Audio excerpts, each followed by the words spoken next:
DGP prisons स्वर्गीय हेमंत लोहिया के मामले में क्या हुआ था।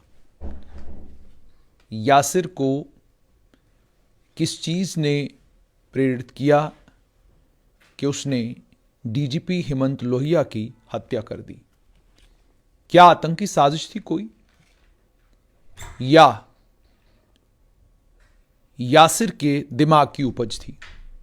क्या हालात थे जिन हालात में यासिर ने डीजीपी स्वर्गीय हेमंत लोहिया की हत्या कर दी। परिवार के लोगों की मौजूदगी में हत्या कैसे हो गई, और कैसे यासिर आया डीजीपी हेमंत लोहिया के संपर्क में। यासिर क्या किसी आतंकी संगठन के साथ जुड़ा हुआ था? क्या यासिर को आतंकियों ने कहा था यह वारदात करने के लिए? क्या केंद्रीय गृह मंत्री जिस समय जम्मू कश्मीर के दौरे पर थे, उस समय इतने बड़े अधिकारी की हत्या करने के लिए किसी आतंकी संगठन ने यासिर को कहा था? ये सारे वो सवाल थे जो सवाल तब खड़े हुए थे जब डीजीपी प्रिजन्स हेमंत लोहिया की लाश खून में लथपथ मिली थी। सब चौंक गए थे, और अचानक रात के वक्त जब यह खबर आई थी तो सारा सिस्टम हिल गया था। अगले दिन सुबह उस समय जो गृह विभाग के सचिव थे वो भी हेमंत लोहिया के घर पर थे। डीजीपी दिलबाग सिंह उनके घर पर थे, और एक आतंकी संगठन ने इसकी जिम्मेदारी भी ली थी। यासिर के ऊपर भी बहुत सारे सवाल खड़े हुए थे। कई लोगों ने कह दिया था कि यासिर आतंकियों का प्लांट किया हुआ एक आदमी था, जिसे आतंकियों ने एक मंसूबाबंद तरीके के साथ वहां भेजा, और उसके बाद जब केंद्रीय गृह मंत्री जम्मू कश्मीर आए तो यासिर ने अपना काम तमाम किया। ये सारे वो सवाल थे। उसके बाद पुलिस ने इस मामले में धारा 302 आईपीसी की धारा 302 के तहत, आर्म्स एक्ट 4, आर्म्स एक्ट 25 के तहत मामला दर्ज किया, और मामला दर्ज हुआ 3 अक्टूबर 2022 को। इस मामले के दर्ज होने के बाद इसमें सबसे इंपॉर्टेंट व्यक्ति यासिर अहमद को गिरफ्तार किया गया। ये इनके पिता का नाम मोहम्मद यूसुफ है। यह डोडवा हाला चंद्रकोट रामबन का रहने वाला है। क्या सच्चाई थी? क्राइम ब्रांच की चार्जशीट जो सिट क्राइम ब्रांच ने बनाई थी, उसकी चार्जशीट बहुत कुछ बयान करती है। सबसे अहम बात वो ये बयान करती है कि यासिर एक नौकरी चाहता था। यासिर पहले शालीन काबरा के पास काम करता था। 4 साल वो शालीन काबरा के साथ रहता है। वहां पर भी वो इसी उम्मीद में था कि शायद मेरी सरकारी नौकरी लग जाएगी। ये हमारे इलाके, खासकर डोडा, रामबन, किश्तवाड़ के दूर दराज के इलाकों में गरीब घरों के बच्चे जब शहरों की तरफ आते हैं तो शहरों में ये बड़े बड़े बाबुओं के घरों में जब काम करते हैं, मंशा और मकसद उन घरों में काम करने का ये होता है कि एक तरफ चलो इनके घर में काम करूंगा, दूसरा मैंने मैट्रिक की है, 12वीं की है, ये मुझे कहीं एसपीओ लगवा देंगे। ये हर एक जितने भी बच्चे इन इलाकों से आते हैं काम करने के लिए, माहौर से आते हैं, रियासी से आते हैं, ये जिसके घर में भी काम करते हैं, मंशा यही होता है कि भाई मेरे बच्चे ने ज्यादा पढ़ाई नहीं की है, अगर किसी बड़े बाबू के यहां रहेगा तो बड़ा बाबू कहीं ना कहीं एडजस्ट करेगा। और जम्मू कश्मीर में ये हुआ भी है। अब हुआ क्या, जो पड़ताल के बाद क्या निकल कर आया, पड़ताल से जो चीजें निकल कर आई वो आपके साथ स्ट्रेट लाइन पर मैं साझा कर रहा हूं। यासिर अहमद को लेकर कहा जाता है कि ये डडवा हाला डंडरेट का रहने वाला है। ये इस गांव में, अपने गांव में रह रहा था 2017 में। उसके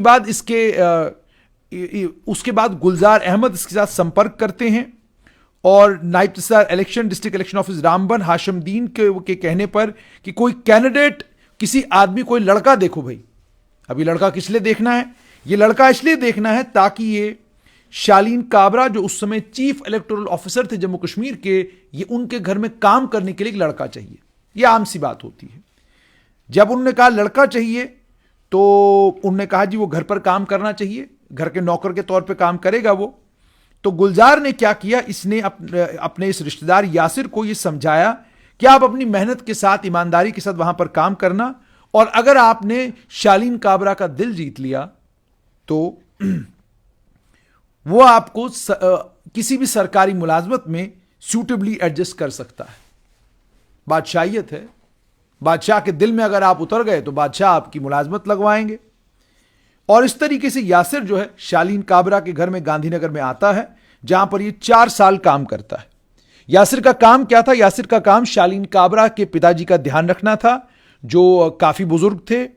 और यासिर जो है घर परिवार में एक ही नौकर था, लेकिन उसे काफी प्यार और मोहब्बत और इज्जत शालीन काबरा के परिवार से मिलती थी। वक्त के साथ यासिर थोड़ा एम्बिशियस हो गया और उसे सरकारी नौकरी का लालच लग गया। वो सरकारी नौकरी के ख्वाब देखना शुरू हो गया। और पढ़ा तो वो मैट्रिक तक था, 10वीं उसने की थी, और उसके बाद वो तौर तरीके के साथ भी ठीक ठाक लग रहा था। उसके जहन में ये गलतफहमी थी कि या आज नहीं तो कल मेरी सरकारी नौकरी जरूर लगेगी और लगवाएंगे शालीन काबरा। हालांकि शालीन काबरा ने कोई ऐसा वादा यासिर के साथ नहीं किया था।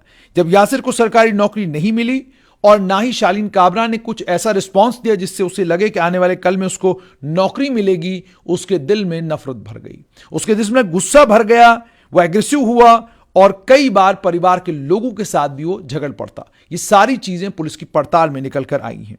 यासिर ने यह भी डिस्क्लोज किया कि उसने एसपीओ का टेस्ट क्वालिफाई किया था, मगर उसे यह लग रहा था कि शायद शालीन काबरा के कारण ही वो एसपीओ नहीं लगा है। नफरत उसके दिल में भर गई और उसके दिल में बदला लेने का जज्बा भी आ गया। शालीन काबरा ने जब यह देखा तो उन्होंने फौरन उसको घर से बाहर निकाल दिया। यासिर ने घर छोड़ दिया, लेकिन अपना एटीट्यूड और अपनी नफरत नहीं छोड़ी। उसके बाद उसके भाई ने उसको कहा कि आप आइए वेल्डिंग की दुकान पर काम करिए, लेकिन उसने कहा कि मैं वेल्डिंग की दुकान पर काम नहीं करूंगा। और उसके बाद लगभग 3 महीने दाएं बाएं घूमते हुए 2 महीने इसने 24 कैरेट एक रेस्टोरेंट खुला था टीसीबी नगरोटा के पास, वहां पर काम भी किया। उसके बाद उसको थोड़ी देर के बाद लगना महसूस होने लगा, ये पुलिस की पड़ताल बता रही है, मैं नहीं कह रहा हूं, पुलिस कह रही ने पड़ताल की है।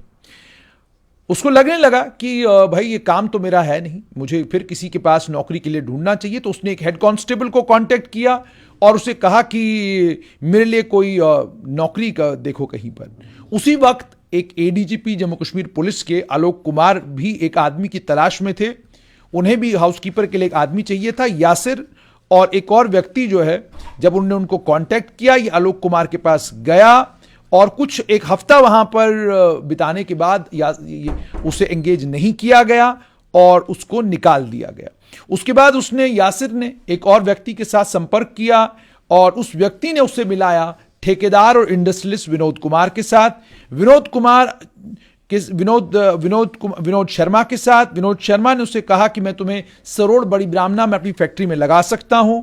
उसके बाद उसी समय हेमंत लोहिया भी, जो डीजी प्रिजन्स थे, जो अपने दोस्त राजीव खजूरिया के घर पर रह रहे थे राम जानकी एनक्लेव उदयवाला जम्मू में, वो ऑफिशियल रेजिडेंस उनका भी तैयार नहीं हुआ था। तो उन्होंने भी विनोद शर्मा से गुजारिश की थी कि जब तक उनका जो घर उन्हें अलॉट किया गया है, जब तक वो अलॉटमेंट में जाते नहीं, तब तक आप मुझे कोई आदमी दे दीजिए जो मेरा ख्याल रख सके।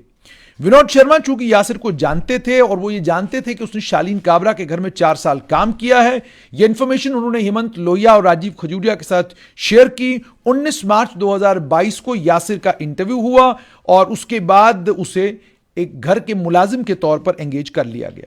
यासिर घर के मुलाजिम के तौर पर काम कर रहा था, लेकिन उसी समय यासिर को उन्होंने नेशनल डेवलपमेंट फाउंडेशन एनजीओ, जो राजीव खजूरिया चलाते हैं, उस एनजीओ का भी एक सदस्य बनाया, जहां से उसकी तनख्वाह निकलती थी।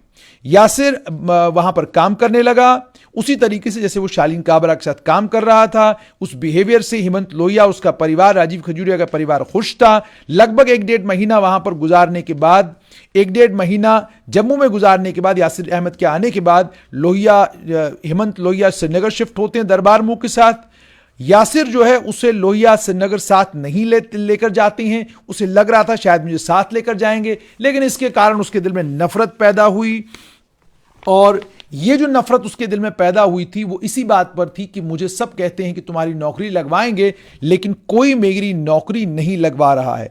उसे ये लग रहा था, उसने एक नैरेटिव भी तैयार किया था, उसके बिहेवियर में बदलाव आने लगा। एक दिन उसने दीवार को मुक्के मारते हुए किसी ने उसको देखा, दूसरी बार किसी ने उसको केचप की बोतल गिराते हुए देखा, और भी अलग अलग तरह की हरकतें करते हुए देखा। नफरत उसके दिल में बेइंतहा भर गई थी। इतनी नफरत भर गई थी कि वो मोबाइल पर देखता था सिलेंडर ब्लास्ट कैसे होता है। ये कहानी वो मोबाइल पर देखता था कि सिलेंडर का ब्लास्ट कैसे होता है। उसके बाद उसने तैयारी की। उसने इसी चीज को जहन में रखते हुए कि उसने क्या कहते हैं हेमंत लोहिया का मर्डर करना है, उसने एक टोका लिया 390 रुपए का एक स्टोर से। टोका लेने के बाद जो है उसने टोका लेने के बाद उसने टोका छुपा दिया, और यह कहा गया कि उसने प्लान तैयार किया था। वो एक मौके की तलाश में था कि कब हेमंत लोहिया के साथ वो अकेला होगा तो वो हेमंत लोहिया का कत्ल करेगा, लेकिन वो अपॉर्चुनिटी उसको कभी मिली नहीं। और उसके बाद जो हेमंत लोहिया के घर की रेनोवेशन जो गांधीनगर में चल रही थी वो भी मुकम्मल हो रही थी। उसके बाद 3 अक्टूबर को जिस दिन ये वारदात हुई है राजीव खजूरिया के घर में, यासिर ने सुना हेमंत लोहिया को ये कहते हुए कि वो कल सुबह श्रीनगर जा रहे हैं, और उसके बाद जब वो वापस आएंगे वो सीधा अपने गांधीनगर वाले आवास में चले जाएंगे। यासिर को ये लगा कि अगर लोहिया यहां से चला गया तो उसके बाद दोबारा इसकी कभी मुलाकात नहीं होगी। उससे बहुत नफरत हो गई थी, लेकिन उसने अपना आपा नहीं खोया। शाम के वक्त में उसने एक साइकिल लिया और पेट्रोल पंप के जुपिटर, वहीं पर उदयवाला में एक पेट्रोल पंप है, वहां पर गया और वहां से उसने 90 रुपए में पेट्रोल लाया प्लास्टिक की बोतल में। उसके बाद वो उस उदयवाला घर में वापस चला गया और ये सब कुछ उसने कमरे में छुपा दिया। और उसके बाद ये कहा गया है कि उसने पेट्रोल एक केचप की बोतल में रखा, और शाम के वक्त में हेमंत लोहिया के दोस्त भी वहां पर आते हैं और वहां पर वो बैठते हैं। काफी देर उनके बीच में गपशप होती है, और उसके बाद वो खाना खाते हैं। खाना यासिर भी खाता है, दूसरा घर का नौकर भी खाना खाता है। खाना खाने के बाद लगभग 9:48 के करीब करीब हेमंत लोहिया जो है हेमंत लोहिया यासिर को बुलाते हैं। वो हेमंत लोहिया के पैर में ऑइंटमेंट लगा रहे होते हैं, और उसके बीच में कहा जाता है कि जब परिवार के सारे लोग लॉबी में बैठे हुए थे, अचानक उन्होंने चिल्लाने की आवाज सुनी उस कमरे से जो कमरा बंद था, जिस कमरे में अंदर हेमंत लोहिया और यासिर थे। जब उन्होंने ये आवाज सुनी फौरन वो लोग दरवाजे की तरफ गए। कुछ दोस्तों की मदद से, कुछ पड़ोसियों की मदद से उन्होंने दरवाजा तोड़ा और अंदर उन्होंने हेमंत लोहिया को एक तकिए के ऊपर, उनका मुंह गिरा हुआ है, मुंह के बल वो गिरे हुए हैं, उन्होंने उनको देखा। पड़ोसियों की मदद से उन्होंने पूरी कोशिश की कि वो उन्हें अस्पताल पहुंचाए, उनकी जान बचाएं, लेकिन वो जान नहीं बचा सके। तो इस तरीके से यासिर ने हेमंत लोहिया की हत्या कर दी। और उसके बाद यह भी कहा गया है इसमें कि किस तरीके से यासिर ने टोके का इस्तेमाल किया, किस तरीके से यासिर ने आग लगाने की कोशिश की, और इस तरीके से इस पूरे मामले की पड़ताल की सिट ने। पड़ताल में सिट को यह भी पता चला कि यासिर ने नकली 12वीं पास का एक मार्कशीट भी तैयार कर लिया था, और वो एक सरकारी नौकरी चाहता था। इसी सरकारी नौकरी के चक्कर में कभी वो किसी एक अफसर के पास तो कभी दूसरे अफसर के पास। जब उसको सरकारी नौकरी नहीं मिली, उसके अंदर का शैतान जागा। उसके अंदर के शैतान ने उसे मजबूर किया और उसने हेमंत लोहिया की हत्या कर दी। ये पड़ताल की है सिट ने, और सिट ने ये चार्जशीट जो है फाइल कर दी है। इस चार्जशीट में सिट ने तफसीलन तमाम बातें बताई हैं और बताया है कि किस तरीके से यासिर अहमद, जो ददुआ, हाला, डंडरेट तहसील और डिस्ट्रिक्ट रामबन का रहने वाला है, किस तरीके से उसने डीजीपी प्रिजन्स स्वर्गीय हेमंत लोहिया की हत्या कर दी है। ये मामला, ये तफसील मैंने आपको पूरी बताई कि किस तरीके जो पुलिस, जो special investigation team crime branch की कॉन्स्टिट्यूट की गई थी, उस स्पेशल इन्वेस्टिगेशन टीम ने किस तरीके से पड़ताल की, और पड़ताल करके किस तरीके से उन्होंने बताया कि कैसे एक युवक जो रामबन से नौकरी की तलाश में जम्मू आया था, कातिल बन गया।